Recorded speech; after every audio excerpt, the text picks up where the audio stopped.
आपल्या देशाचं पहिलं नाव कोणी जरी विचारलं, आपल्या देशाचं पहिलं नाव काय? अजनाब वर्ष.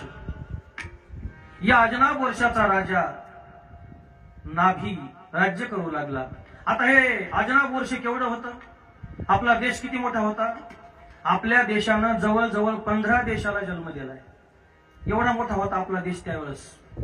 आता लक्षात घ्या, आपल्या देशातून कोणते कोणते देश बाजूला झाले? भारतातून पहिला झाला इराण, त्याच्यानंतर कंबोडिया, त्याच्यानंतर Vietnam, Malaysia, Indonesia, Philippines, Afghanistan, Nepal, Bhutan, Sri Lanka, Myanmar, Pakistan, Bangladesh, Thailand आणि तिब्बत. हे 15 देश भारतातून बाजूला झाले. एवढा होता अखंड भारत. याचं पहिलं नाव होतं, राहिलं का लक्षामध्ये? सांगा ना.